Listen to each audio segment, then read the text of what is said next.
जब धुरंधर फिल्म ने 1000 करोड़ से ज्यादा की कमाई की तो देश भर में उसकी चर्चा होने लगी। उसी समय देश के राष्ट्रीय सुरक्षा सलाहकार अजीत डोभाल की लोकप्रियता भी अचानक आसमान छूने लगी।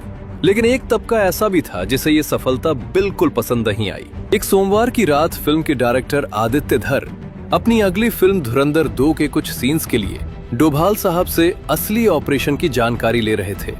लेकिन उसी समय दिल्ली के 5 जनपथ रोड के बाहर 2 संदिग्ध लोग पिछले कई घंटों से चक्कर काट रहे थे। उनके पास एक बैग था और उस बैग के अंदर था 1 किलो RDX। उनका प्लान साफ था, अजीत डोभाल के घर के पास पहुंचकर वो RDX फेंककर एक बड़ा धमाका करना चाहते थे। लेकिन उन्हें ये नहीं पता था कि जिस आदमी को वे निशाना बना रहे हैं वो देश का सबसे चालाक इंटेलिजेंस मास्टरमाइंड है।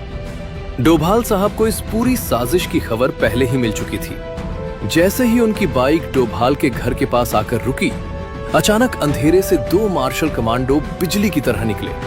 कुछ ही सेकंड में दोनों संदिग्ध जमीन पर थे और उनका बैग कमांडो के हाथ में। लेकिन ये एक ध्यान भटकाने की चाल थी, क्योंकि असली हमला अभी होना बाकी था। अगले दिन दोपहर 2 बजे अजीत डोभाल को उन अपकमिंग अधिकारियों को संबोधित करना था जो कल देश की रक्षा करने वाले थे। साजिशकर्ताओं ने उसी ऑडिटोरियम के अंदर उन्होंने पहले ही बम फिट कर दिया था और धमाके में सिर्फ 15 घंटे बाकी थे। सुबह के ठीक 10 बजे अजीत डोभाल अपनी गाड़ी से प्रधानमंत्री आवास की तरफ रवाना हुए और उसी समय दूसरी तरफ जहां ऑडिटोरियम में बम लगाया गया था उसकी टाइमिंग लगातार आगे बढ़ रही थी। घड़ी की टिक टिक तेज होती जा रही थी और अब धमाके में 4 घंटे बचे थे। ऑडिटोरियम के बाहर कुछ युवा एस्पिरेंट अधिकारी आना शुरू हो चुके थे। इधर अजीत डोभाल प्रधानमंत्री आवास पहुंचते हैं और प्रधानमंत्री मोदी उन्हें देखते ही कहते हैं, अजीत जी, ऑपरेशन ऑक्टोपस के बारे में पता चला? देश का हर नागरिक आपका ऋणी रहेगा। डोभाल हल्की सी मुस्कान के साथ सिर झुका देते हैं, लेकिन तभी उनके पर्सनल फोन पर अचानक एक मैसेज आता है और स्क्रीन पर सिर्फ 2 शब्द चमक रहे थे, रेड अलर्ट। डोभाल की भौहें हल्की सी सिकुड़ जाती हैं, क्योंकि उनके इस निजी नंबर पर कोई अलर्ट नहीं आता था। इस नंबर के बारे में पूरे देश में सिर्फ एक ही व्यक्ति जानता था, गृह मंत्री अमित शाह। डोभाल तुरंत प्रधानमंत्री से जाने की अनुमति लेते हैं और बिना एक पल गवाए सीधे गृह मंत्रालय की तरफ निकल पड़ते हैं। कुछ ही देर बाद गृह मंत्रालय के अंदर एक गुप्त कमरे में सिर्फ 2 लोग बैठे थे, अमित शाह और अजीत डोभाल। अमित शाह धीमी आवाज में कहते हैं, मेरे पास अभी अभी एक मैसेज आया है। और फिर वो अपना फोन डोभाल की तरफ बढ़ाते हैं। स्क्रीन पर लिखा था, हिंदुओं, तुम सब और तुम्हारा इलाज आज से शुरू होगा।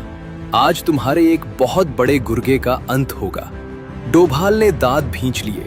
कमरे में कुछ पल के लिए गहरी खामोशी छा गई और उसी समय घड़ी की सुई बता रही थी, धमाके में अब सिर्फ 3.5 घंटे बाकी थे। अमित शाह कुछ पल तक फोन की स्क्रीन को देखते रहते हैं, फिर गंभीर आवाज में कहते हैं, अभी हमें ये साफ साफ नहीं पता कि ये मैसेज आखिर किसके बारे में है, लेकिन अगर ये संदेश सीधे मेरे पास आया है तो इसका मतलब साफ है, किसी की जान को गंभीर खतरा है और हमें तुरंत पता लगाना होगा कि आखिर निशाना कौन है।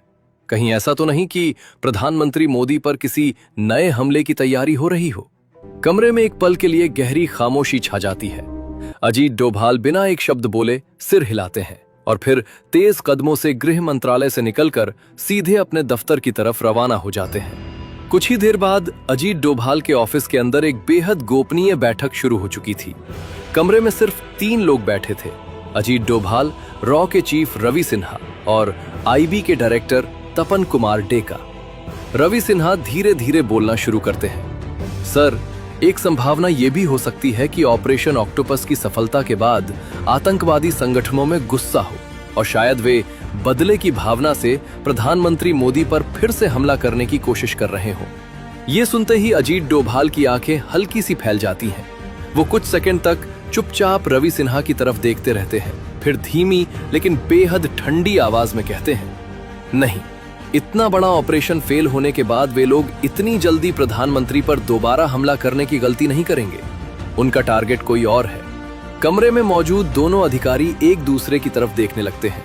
अजीत डोभाल अपनी घड़ी की तरफ नजर डालते हैं, फिर शांत स्वर में कहते हैं, मुझे अभी खमानी ऑडिटोरियम की तरफ निकलना होगा। वहां मुझे देश के कुछ आने वाले फ्यूचर ऑफिसर्स को संबोधित करना है। मैं करीब 3 बजे तक वापस आ जाऊंगा।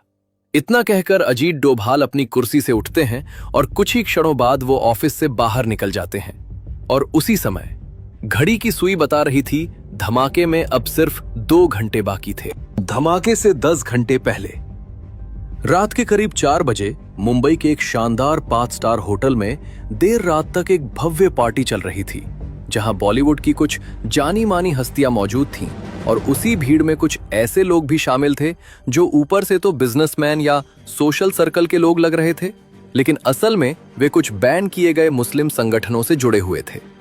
कमरे में तेज म्यूजिक बज रहा था, टेबलों पर महंगी शराब की बोतलें सजी थीं और हर तरफ जाम टकरा रहे थे। लेकिन उस पार्टी के माहौल में एक अजीब सी कड़वाहट भी घुली हुई थी, क्योंकि वहां मौजूद कुछ लोग धुरंधर फिल्म के हिट होने से बेहद दुखी और गुस्से में थे और उसी गुस्से में शराब पर शराब चढ़ाई जा रही थी। उसी भीड़ के बीच एक 6 फुट लंबा हट्टा कट्टा आदमी चुपचाप खड़ा था। उसके हाथ में भी एक गिलास था, लेकिन वो शराब नहीं पी रहा था।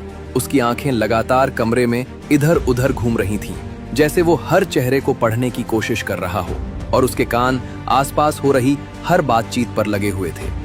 तभी उसकी नजर कमरे के एक कोने पर जाती है, जहां कुछ लोग गोल घेरा बनाकर खड़े थे और उनमें से कई लोग शराब के नशे में पूरी तरह डूब चुके थे।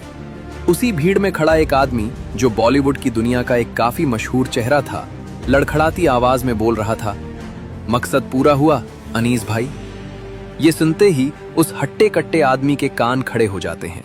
वो धीरे धीरे उनकी तरफ बढ़ता है, हाथ में पकड़े गिलास को होठों तक ले जाकर शराब पीने का नाटक करता है और उनके बिल्कुल पास जाकर खड़ा हो जाता है ताकि उनकी हर बात साफ साफ सुन सके।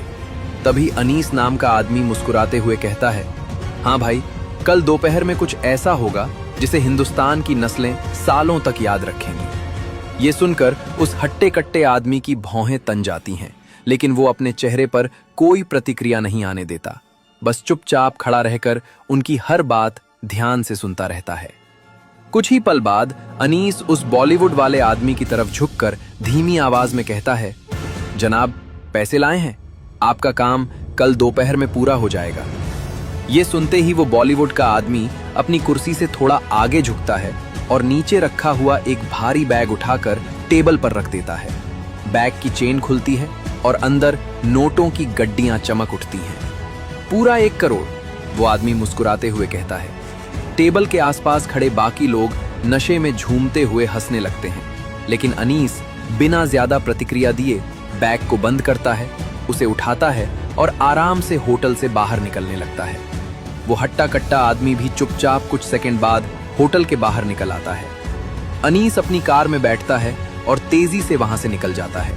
कुछ दूरी पर खड़ी एक दूसरी गाड़ी में बैठकर वो हट्टा कट्टा आदमी भी उसके पीछे निकल पड़ता है। वो गाड़ी चलाते हुए अपने फोन से एक नंबर डायल करता है। उधर दिल्ली में अजीत डोभाल का फोन बजता है। समय था सुबह के 5 बजे। डोभाल फोन उठाते हैं और शांत आवाज में कहते हैं, हाँ विक्रम। फोन के दूसरी तरफ से आवाज आती है, सर धमाका दिल्ली में कल दोपहर होने वाला है, अभी तक इतना ही कंफर्म हुआ है। मैं आगे की जानकारी निकालने की कोशिश कर रहा हूं। जिस हट्टे कट्टे आदमी ने यह फोन किया था वो कोई आम आदमी नहीं था। उसका नाम था विक्रम प्रताप सिंह, वही अधिकारी जिसने ऑपरेशन ऑक्टोपस को लीड किया था। दरअसल पिछली रात जब अजीत डोभाल के घर के पास धमाके की कोशिश हुई थी, तभी उन्हें शक हो गया था कि मामला सिर्फ एक छोटी साजिश का नहीं बल्कि किसी बहुत बड़े हमले की तैयारी का हिस्सा हो सकता है। और इसी शक के आधार पर उन्होंने बिना किसी को बताए चुपचाप एक नया मिशन शुरू कर दिया था।